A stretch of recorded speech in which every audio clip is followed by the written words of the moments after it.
আসসালামু আলাইকুম প্রিয় শিক্ষার্থীবৃন্দ, আশা করি তোমরা সবাই যে যেখানে আসো কুশলেই আসো। তোমাদের সুস্থতা কামনা করছি। আজ আমি তোমাদের ব্যবসায় সংগঠন ও ব্যবস্থাপনা প্রথম পত্রের অংশীদারি ব্যবসায় তোমাদের চতুর্থ অধ্যায় নিয়ে আজ আমরা আলোচনা করব। অংশীদারি ব্যবসায় আমরা সবাই জানি পার্টনার মানে অংশীদার, পার্টনার মানে অংশীদার। জীবনে চলতে গেলে প্রত্যেকেরই কিসের দরকার হয়? পার্টনার মানে সহকর্মী, সহযোগী, যার সঙ্গে আমরা চলি তাকে কি বলা হয়ে থাকে? পার্টনার বলা হয়ে থাকে। তা ব্যবসা করতে গেলেও অনেক সময় আমাদের কিসের দরকার হয়? পার্টনারের দরকার হয়। এই জন্য বলা হয়েছে অংশীদারি ব্যবসায় ইংরেজিতে বলা হয় পার্টনারশিপ বিজনেস। ব্যবসার ইংরেজি হচ্ছে বিজনেস। এটা আমরা অনেক পূর্বেই আমরা জেনেছি, তাই না?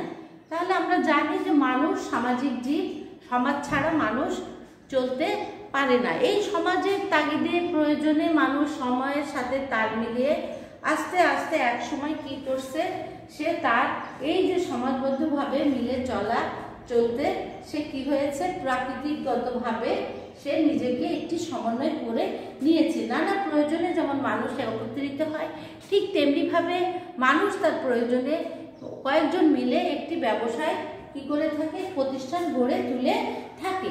আমরা ইতিপূর্বে জেনেছি একজন ব্যক্তি কর্তৃক গঠিত, পরিচালিত ও নিয়ন্ত্রিত ব্যবসায়কে কি বলা হয়?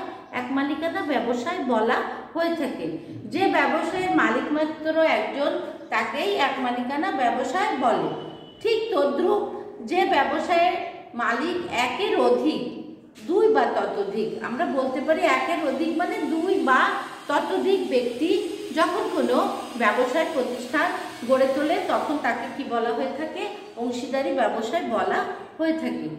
আমরা জানি যে এই যে অংশীদারি ব্যবসায়, এই অংশীদারি ব্যবসায় একটি ভিত্তির উপর কি হয়েছে, গড়ে উঠেছে। সেই যে ভিত্তি, সেই ভিত্তিটা কি? চুক্তি অংশীদারি কারবারের মূল ভিত্তি। দুই বা ততোধিক ব্যক্তি যখন চুক্তির ভিত্তিতে কোনো ব্যবসায় প্রতিষ্ঠান গড়ে তোলে তখন তাকে আমরা কি বলতে পারি? অংশীদারি ব্যবসায় বলতে পারি। তাহলে প্রথম প্রশ্ন হচ্ছে অংশীদার কয়জন হতে হবে? ন্যূনতম দুইজন, সর্বনিম্ন হতে হবে দুইজন, তার অধিকও হতে পারে। তবে ক্ষেত্র বিশেষে এর কিছু সীমাবদ্ধতা রয়ে গেছে। দুই বা ততোধিক এখানে বলা হলেও একটা ব্যবসার ক্ষেত্রে, সাধারণ ব্যবসার ক্ষেত্রে আমরা জানি 1 থেকে 20 জন, আর ব্যাংকিং ব্যবসায়ের ক্ষেত্রে 1 থেকে 10 জন সদস্য মিলে এই প্রতিষ্ঠান, যে প্রতিষ্ঠানগুলো চুক্তির ভিত্তিতে গড়ে ওঠে তাকে মূলত কি বলা হয়ে থাকে? অংশীদারি কারবার বলা হয়ে থাকে। তা আমরা প্রথমে কি জানলাম যে অংশীদারি কারবারের মূল ভিত্তি কি? অংশীদারি কারবারের মূল ভিত্তি হচ্ছে চুক্তি। মূল ভিত্তি কি বলছে? চুক্তি অংশীদারি কারবারের মূল ভিত্তি। একই বাবার 3টা সন্তান বাবার উত্তরাধিকারী সূত্রে পাওয়া ব্যবসা সম্পাদন করে থাকে, তাদের মধ্যে কোনো চুক্তি সম্পাদন হয়নি, তাহলে তাদের ব্যবসাটাকে কখনোই অংশীদারি কারবার বলা যাবে না। কিন্তু যদি 3 জন ব্যক্তি, তাদের মধ্যে যে সম্পর্কই থাক না কেন, তারা যখন চুক্তির ভিত্তিতে কোনো ব্যবসায় কার্যক্রম শুরু করবে তখন তাকে আমরা কি বলতে পারবো? অংশীদারি কারবার বলতে পারবো। তাহলে আমরা প্রথম যে জিনিসটা জানলাম, চুক্তি অংশীদারি কারবারের মূল ভিত্তি। 2 বা ততোধিক ব্যক্তি যখন চুক্তির ভিত্তিতে কোনো কারবার গঠন করে থাকে তখন তাকে অংশীদারি কারবার বলা হয়ে থাকে। ঠিক আমরা উদাহরণস্বরূপ বলতে পারি 3 বোন একত্রে নাচ করে এবং নাচ করতে যে তারা কি করে, যে আয় হয়, আয়টা তারা নিজেদের মতো ভাগাভাগি করে না, এখানে কোনো চুক্তি হয়নি, তাহলে তাদের এই যে অর্থ আয় করা, এটাকে আমরা অংশীদারি কারবার বলতে পারবো না। ঠিক তেমনিভাবে দেখা যায় যে মারুফ নামক একজন ব্যক্তি, সে ছোট্ট একটা চালকল কি করে, চালের ব্যবসা করে, ধান ভাঙায়, ধান বিক্রি করে এইভাবে। কিন্তু আধুনিক প্রযুক্তি যখন প্রচলিত হয়েছে তখন তার ধান কলে সে সেইভাবে ব্যবসা করতে পারছিল না। তখন সে তার বন্ধুর ছেলে সুমনকে তার পার্টনার হিসেবে নিয়োগ করলো। কিসের ভিত্তিতে? চুক্তির ভিত্তিতে।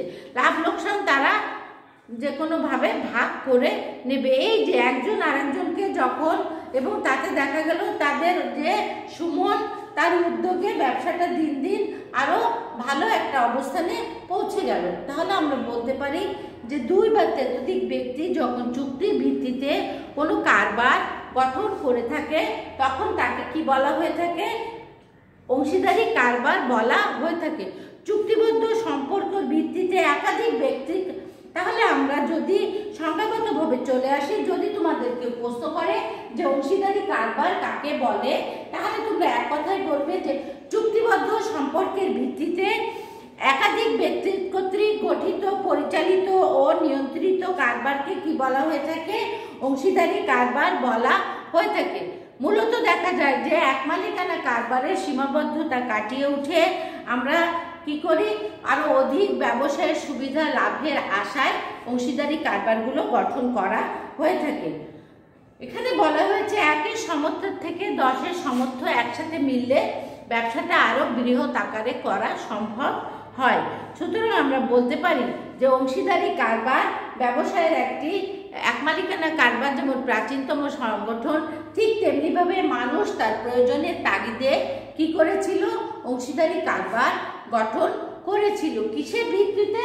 চুক্তির ভিত্তিতে। তবে অবশ্যই একটা কথা আমাদের মনে রাখতে হবে, আমরা যে অংশীদারি কারবারটা করব সেটা অবশ্যই বৈধ হতে হবে। সেই ব্যবসাটা অবশ্যই চোরা কারবারি, কালোবাজারি এরা কখনোই যৌথভাবে চুক্তির ভিত্তিতে কারবার করেও তাকে অংশীদারি কারবার বলা যাবে না, কারণ সেটা অবৈধ ব্যবসা। অবৈধ ব্যবসা কখনো সঠিক পথে পরিচালিত হতে পারবে না। এরপর আমরা চলে আসি বাংলাদেশে প্রচলিত, বাংলাদেশের যে অংশীদারি আইন আছে সেই আইন 1932 সালের অংশীদারি আইনের 4 ধারা।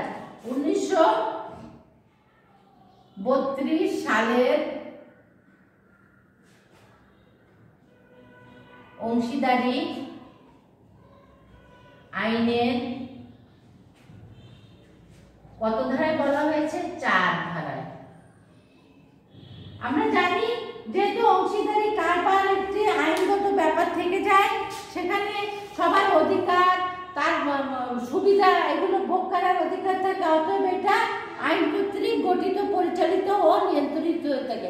আমাদের বাংলাদেশে অংশীদারি কারবার খোলার সময় আমাদের যে চুক্তি ভিত্তিতে হয়ে থাকে, তবে এই যে অংশীদারি কারবার, এই অংশীদারি কারবার 3 ভাবে গঠিত হতে পারে।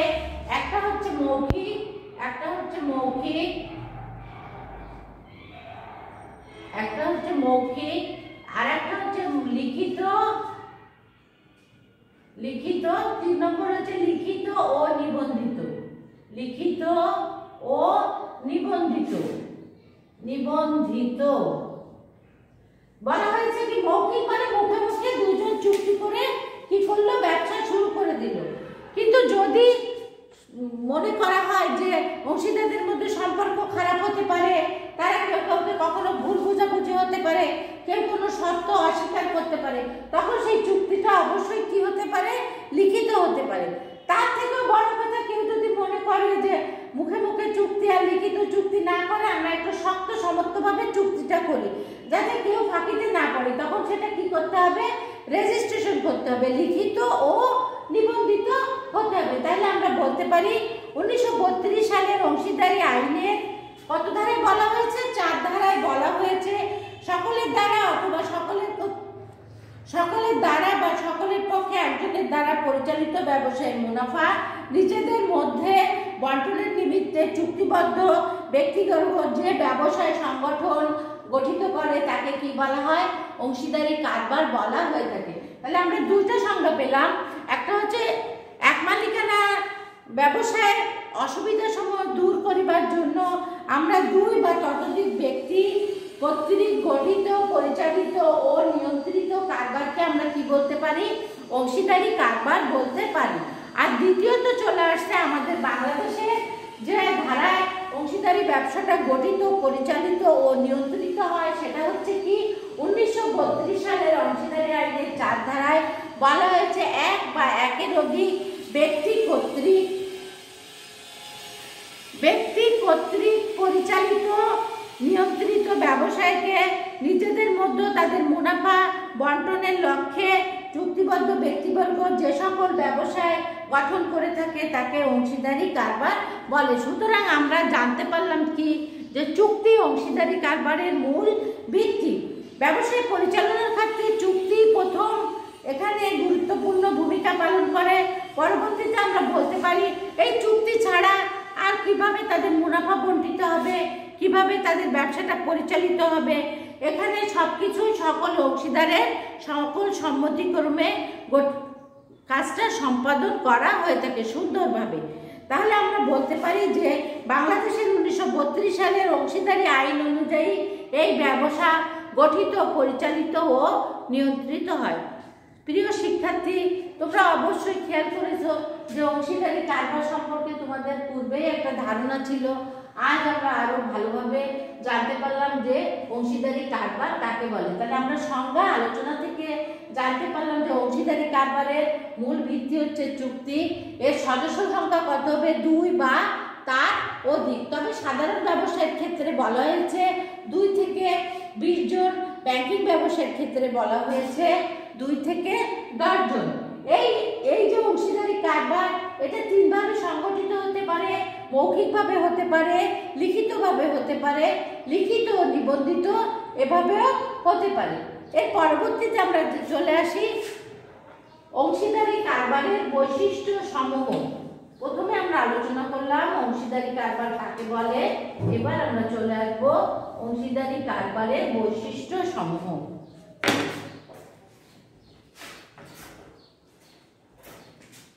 অংশীদারি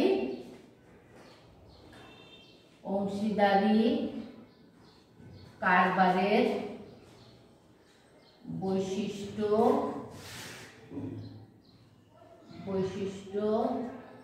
সমূহ। বৈশিষ্ট্য কাকে বলে?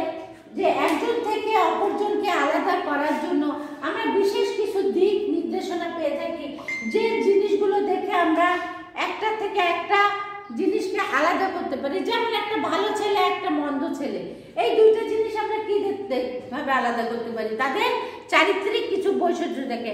একজন শান্ত, একজন চঞ্চল, এই দুইটা জিনিস তার চারিত্রিক বৈশিষ্ট্যের মধ্যে কি হয়? স্পষ্টভাবে ফুটে ওঠে। ঠিক তেমনি ভাবে এক মালিকানা কারবার অন্যান্য কারবার থেকে আমরা অংশীদারি কারবারকে কি করতে পারি? আলাদা করতে পারি। কি দেখে? এর নিজস্ব কিছু বৈশিষ্ট্য দেখে। বর্তমানে যে সমস্ত কারবার প্রতিষ্ঠান পরিচালিত হয় তার মধ্যে এক মালিকানা কারবারের সবচেয়ে প্রাচীনতম ব্যবসায় প্রতিষ্ঠান 2 নম্বরে আসতেছে কি? অংশীদারি কারবার। এই যে অংশীদারি কারবার, এরও নিজস্ব কিছু বৈশিষ্ট্য আছে, যে বৈশিষ্ট্যগুলো থেকে আমরা অন্যান্য কারবার থেকে অংশীদারি কারবারকে আমরা সহজে পার্থক্য করতে পারি। এর 1 নম্বর বৈশিষ্ট্য আসতেছে একাধিক সদস্য। একজন ব্যক্তি কর্তৃক গঠিত একাধিক সদস্য। আমরা জানি একজন ব্যক্তি কর্তৃক গঠিত, পরিচালিত ও নিয়ন্ত্রিত কারবারকে কি বলা হয়ে থাকে?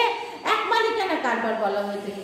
ঠিক তেমনি ভাবে আমরা বলতে পারি একের অধিক সদস্য নিয়ে গঠিত, পরিচালিত কারবারকে কি বলা হয়ে থাকে? অংশীদারি কারবার বলা হয়ে থাকে। তবে এই ক্ষেত্রে আমাদের মনে রাখতে হবে সাধারণ ব্যবসায়ের ক্ষেত্রে সর্বোচ্চ 20 জন এবং ব্যাংকিং ব্যবসায়ের ক্ষেত্রে সর্বোচ্চ 10 জন সদস্য নিয়ে অংশীদারি কারবার গঠিত হবে। 2 নম্বর আমরা চলে আসি চুক্তিবদ্ধ সম্পর্ক। চুক্তিবদ্ধ সম্পর্ক। চুক্তিবদ্ধ সম্পর্ক। চুক্তিবদ্ধ কাকে সম্পর্ক বলেছে? মা, বাবা, ভাই, বোন, স্বামী, স্ত্রী, এগুলো কিন্তু কোনো চুক্তিবদ্ধ সম্পর্ক নয়। এটা কোনোটা উত্তরাধিকারীর সম্পর্ক, কোনোটা বৈবাহিক সূত্রের সম্পর্ক। কিন্তু যখনই আমরা অংশীদারি কারবারে চলে আসবো, তখন এটার মধ্যে যতই আমরা রিলেটিভ হই, আত্মীয় থাকুক, ছেলে বাবা হোক, কিন্তু তাদের মধ্যে যদি কোনো চুক্তি না থাকে তবে তাকে কখনোই অংশীদারি কারবার বলা যাবে না।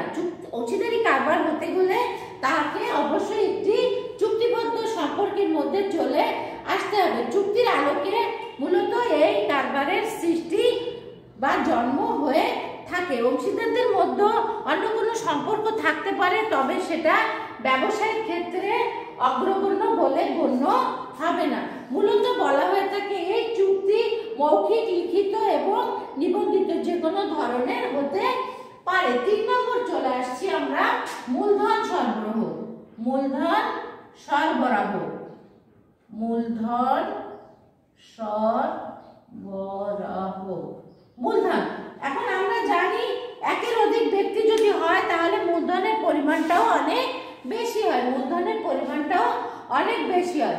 তাহলে আমরা বলতে পারি যে চুক্তিবদ্ধ সকল ব্যক্তি কি করতে পারে, মূলধন সরবরাহ করতে পারে। সকলের পক্ষে 2 জনও করতে পারে, সবাই করতে পারে, সমান করতে পারে, কম বেশি করতে পারে। এখানে কোনো নির্দিষ্টতা উল্লেখ করা হয়নি। চুক্তির ভিত্তিতে অংশীদারদের সকলের সম্মতিতে কেউ মূলধন সরবরাহ করা ছাড়াও অংশীদার হতে পারবে। তবে আমরা বলতে পারি যে চুক্তিতে বর্ণিত নিয়ম অনুযায়ী মূলধন সরবরাহ করতে হয়।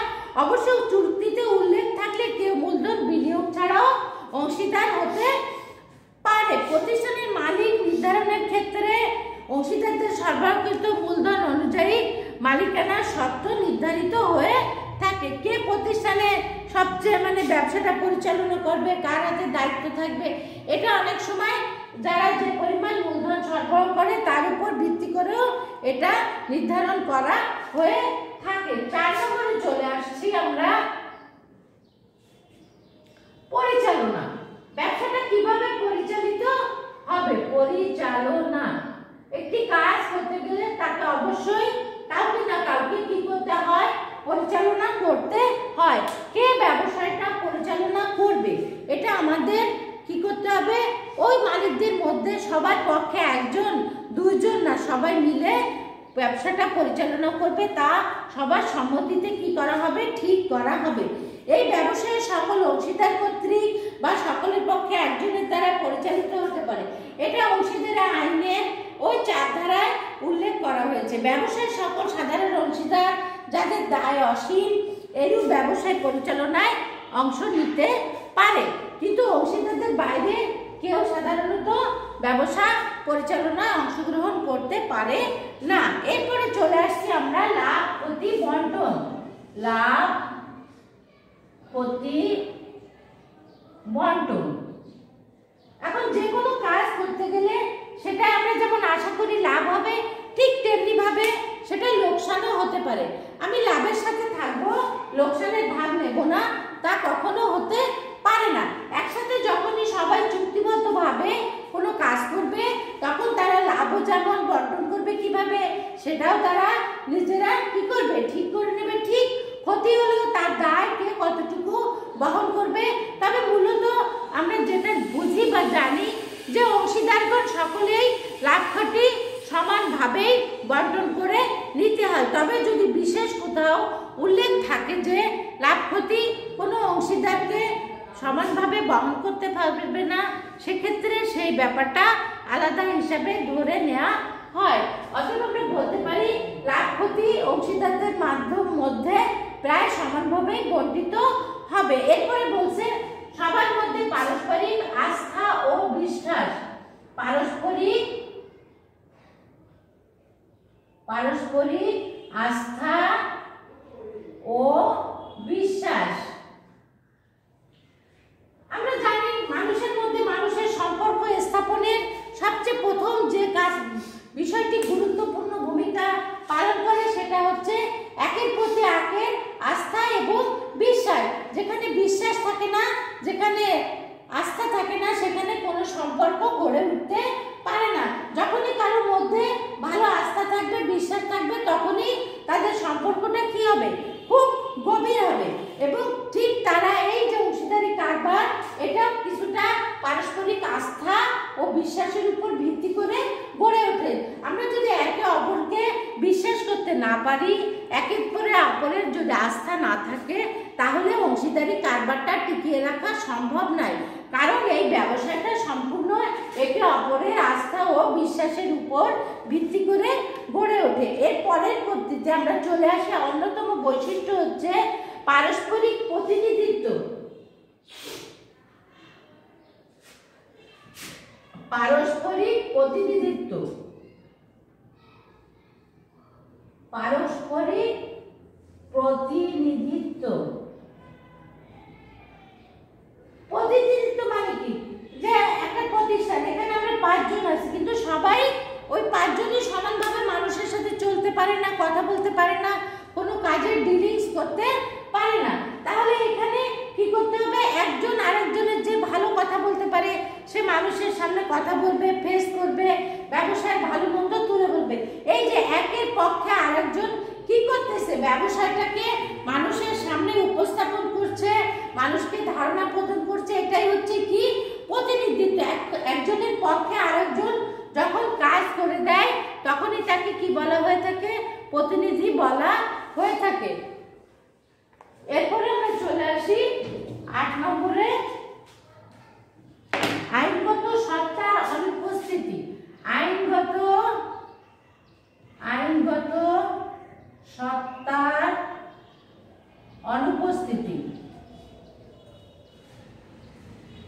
আমরা জানি যে অংশীদারি কারবারের ক্ষেত্রে বলা হয়েছে চুক্তি অংশীদারি কারবারের মূল ভিত্তি।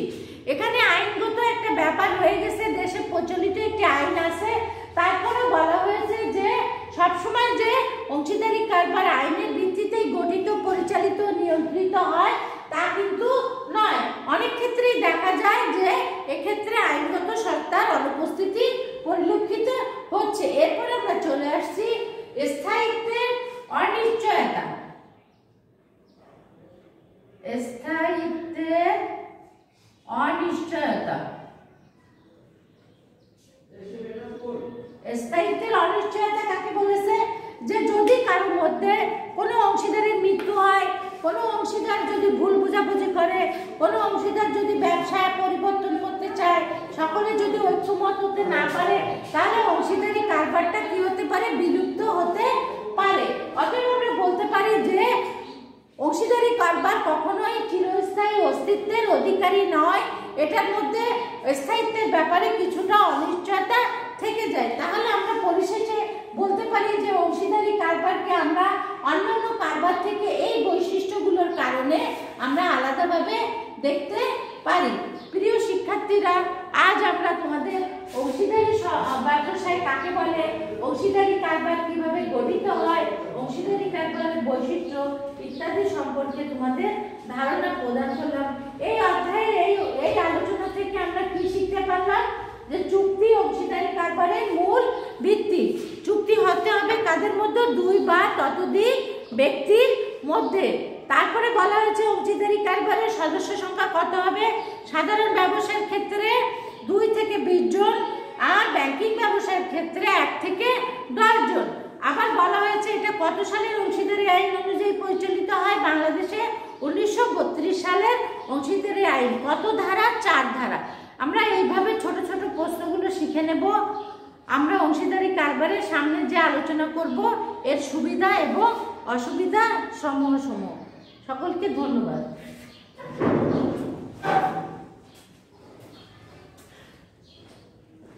হয়েছে রফিক ভাই?